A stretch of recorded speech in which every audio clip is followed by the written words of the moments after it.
Assalamualaikum warahmatullahi wabarakatuh. Shalom Om Swastiastu, Namo Buddhaya, salam kebajikan. Nah, kembali lagi kita di podcast Paradise of the East Cast dari Dinas Provinsi Kalimantan Timur. Nah, sekarang kita kedatangan beliau-beliau ini yang sudah terkenal sekali di kancah pariwisata kita. Ada Bapak Kadis Parkutim, Dr. Haji Nurullah, MPD. Say hi dulu Bapak. Halo Bapak. Kemudian kita ada juga Bapak Yason Lia, yaitu selaku Kadispora Par dari Mahkam Ulu. Say hi Pak. Halo. Halo. Kemudian kita juga ada kedatangan Kabid Pariwisata Dispora Par Bontang, Bapak Ramli SE. Halo, selamat sore. Selamat sore. Ya. Oke, baik Pak. Ini pertama kalinya ke Maratua Pak? Iya. Oh, pertama kalinya. Saya sudah Pak. pernah tapi cuman tidak lama kita Oh, stay. tidak lama. Semoga nanti udah 2 kali nih. Wah, luar biasa nih. Kan akhirnya kita bisa berpergian nih Pak setelah pasca pandemi nih Pak. Nah, gimana menurut Bapak Kadis Kutim nih Pak, setelah pandemi ini gimana perkembangan wisata kita nih Pak? Mungkin dari Bapak dulu Pak. Ya, jadi setelah pandemi ini memang kita vakum ya selama 2 tahun.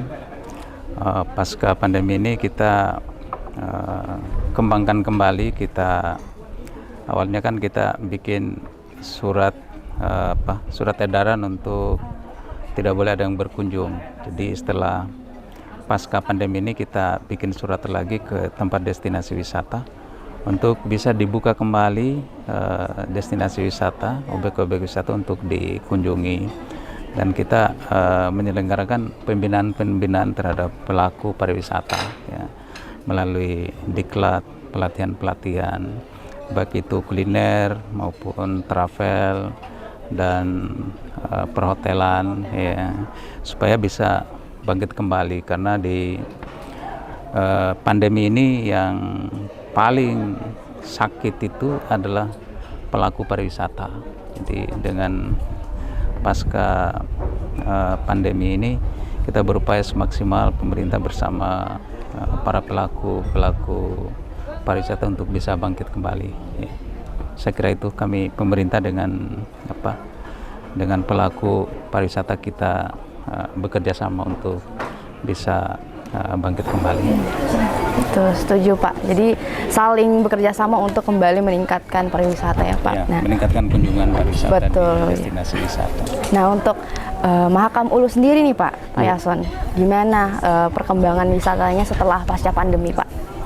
Ya, senada dengan yang disampaikan oleh Pak Kadis Kutim tadi, memang sudah ada arus atau meningkatnya frekuensi kedatangan orang ke Mahakam Ulu karena status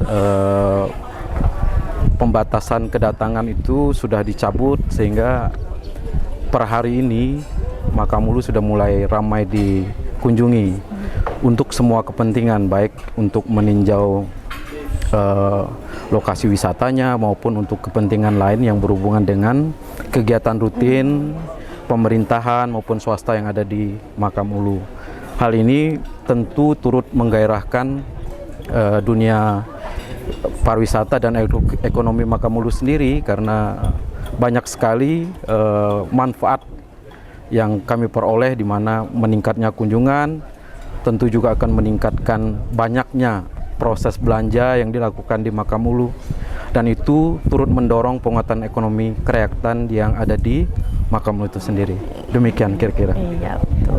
Luar biasa Mahakam Ulu ya Pak. Nah, tidak kalah luar biasanya tentunya dari Kabupaten Kota Bontang, betul. Mungkin Pak Ramli bisa diceritakan gimana perkembangan wisata yang ada di Kota Bontang nih Pak?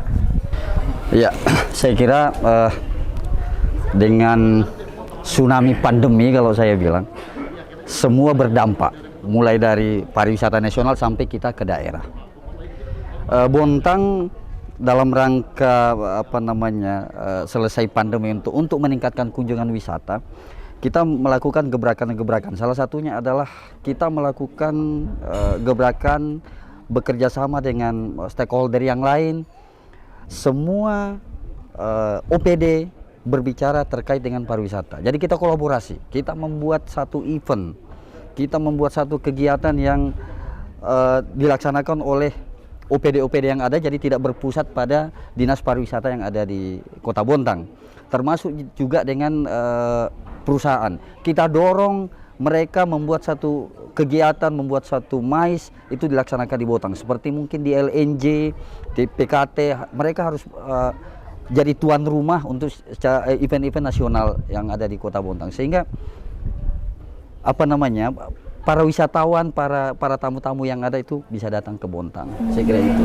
Luar biasa, berarti dari Kutim, Mahakam Ulu dan Kota Bontang memang benar-benar serius untuk kembali meningkatkan pariwisata di daerah. Betul. Nah, setelah pasca pandemi kan Pak, tentunya ada beberapa destinasi wisata unggulan dari masing-masing kabupaten kota. Mungkin dari Kutim dulu Pak, ada berapa Pak destinasi unggulan dari Kutim dan apa saja daya tariknya Pak? Jadi sehingga mungkin masyarakat lain mau ke Kutim nih Pak, silakan Pak.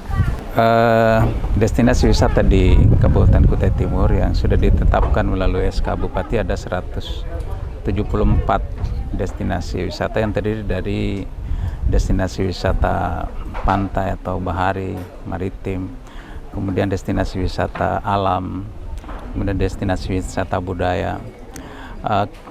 Kita di Kutai Timur ada 3 yang juga sudah diunggulkan oleh Provinsi Kalimantan Timur. Dari 30 unggulan dari Provinsi Kalimantan Timur ada 3 dari Kutai Timur, yaitu destinasi wisata Sanggulira Mangkaliat yang kita kenal dengan Kars. Kemudian di wisata pantai, ya, wisata laut yang kita kenal dengan Pulau Meang. Ya. Kemudian wisata Teluk Lombok, ya, kita kenal dengan pantainya kawasan Teluk Lombok yang terdiri dari Teluk Lombok sendiri, kemudian Teluk Perancis dan Teluk Singkama. Dari 3 objek ini memiliki ciri khas, ya. Kalau Sanggulira Mangkaliat itu mengandalkan budaya dan memiliki sejarah, ya, cadar sejarah untuk pola hidup manusia, ya, 40.000 tahun yang lalu, ya. Kemudian untuk Pulau Meang itu yang diandalkan adalah lautnya, lautnya dan snorkeling dan diving, ya, kita andalkan di sana. Kemudian untuk kawasan Teluk Lombok yang kita andalkan di situ, di samping alamnya juga pantainya, ya, pantai Teluk Lombok, ya. Dan ini ada yang jadi hambatan dan semoga kita bisa menyelesaikan masalah monster yang ada di sana. Tapi ini ada kajian-kajian ilmiah di tahun ini kita sudah mengkaji agar nanti penyelesaian tentang monster inilah yang bisa nanti kita bisa carikan solusi yang terbaik untuk bisa menjadikan atraksi, ya. Seperti di luar negeri itu monster itu jadi atraksi, ya, jadi atraksi, keunikan tersendiri. Ini tahun ini ada kajiannya, ya. Saya kira itu yang unggulan dari Kutai Timur. Terima kasih. Semoga diperlancar lah ya Pak. Amin. Ya. Mungkin dari Pak Yason nih Pak, dari Mahakam Ulu gimana nih Pak? Apa aja yang ada di Mahakam Ulu dan yang mana saja yang jadi destinasi unggulan dan apa daya tariknya Pak? Silakan Pak. Baik, terima kasih. Mahakam Ulu sebenarnya dari lahirnya sudah terlahir cantik dan estetis. Luar biasa Pak. Hanya saja kemasannya yang masih belum maksimal. Perlu saya informasikan, Mahakam Ulu punya potensi yang tidak kalah menariknya dengan wilayah lain. Karena dia bagian dari wilayah yang masih erat dengan atraksi budaya yang luar biasa. Kemudian kondisi alam yang eksotis dan agrokultur atau budidaya sektor pertaniannya yang unik karena memiliki ciri khas dan tradisi tertentu. Perlu saya gambarkan di Mahakam Ulu untuk atraksi seni atau budaya itu yang paling spektakuler itu adalah Hudok Pekayang. Hudok Pekayang. Ya, ini suatu konteks atraksi budaya berupa seni tarian yang melibatkan begitu banyak penari, kemudian penari pendukung, dan diselenggarakan hanya pada waktu-waktu tertentu, sehingga atraksi ini tidak bisa ditemukan pada setiap waktu dan saat, karena dia harus mengikuti tata atau kalender tradisional masyarakat lokal, karena dia bagian dari kegiatan budidaya pertanian lahan kering masyarakat itu sendiri.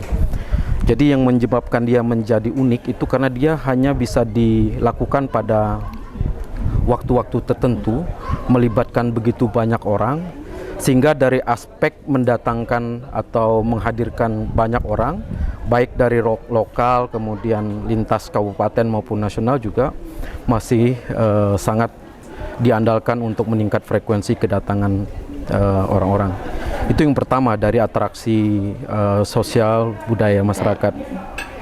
Kemudian untuk potensi wisata minat khusus, Makamulu juga memiliki potensi yang luar biasa untuk wisata minat khususnya berupa memancing di alam liar.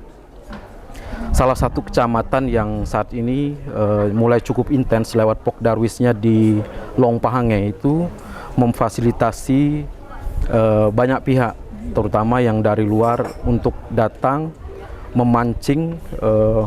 Bagaimana sensasinya menangkap ikan masar misalnya di Makamulu, ya tentunya dengan teknik dan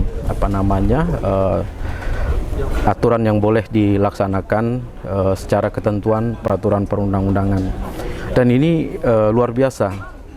Kemudian yang ketiga itu Makamulu itu sendiri memiliki potensi wisata arung jeramnya, baik di Sungai Mahakam itu di Riam Panjang, Riam Udang, maupun di Subdas Sungai Alan namanya. Dan tentu ini juga menjadi bagian yang tidak kalah menarik.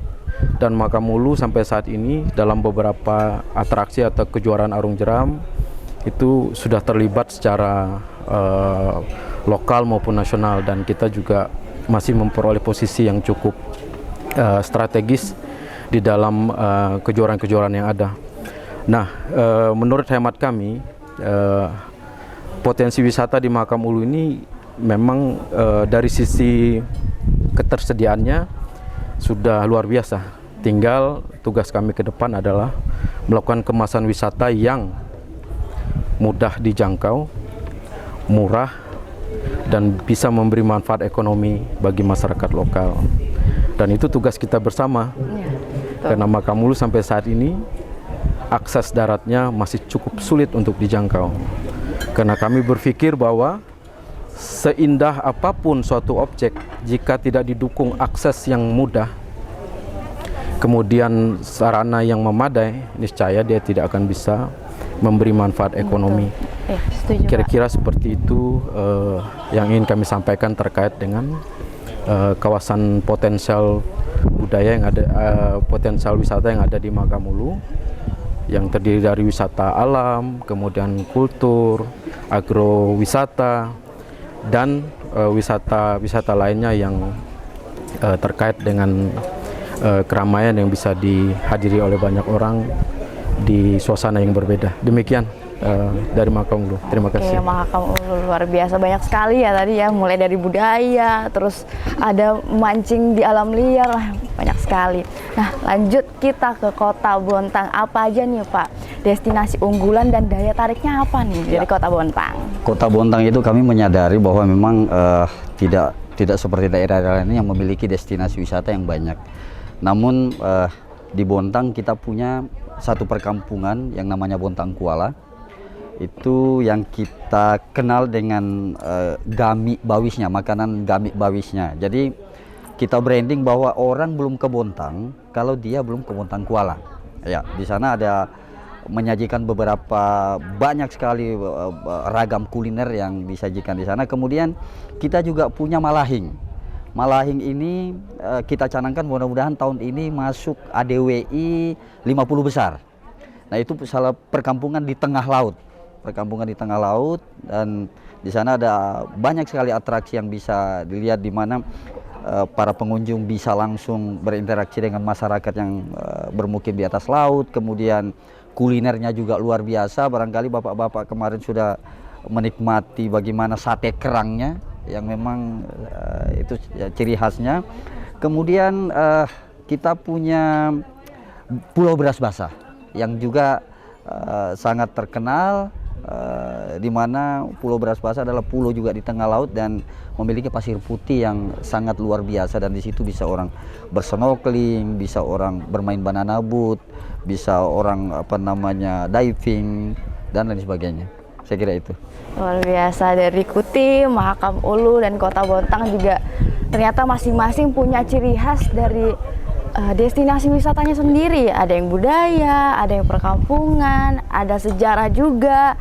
Wah, luar biasa. Semoga selanjutnya nanti ke depannya pariwisata Kalimantan Timur itu terus meningkat. Apalagi kan nanti kita akan menyongsong ibu kota negara nih. Jadi mari kita sama-sama mendoakan pariwisata kita selalu jaya. Amin.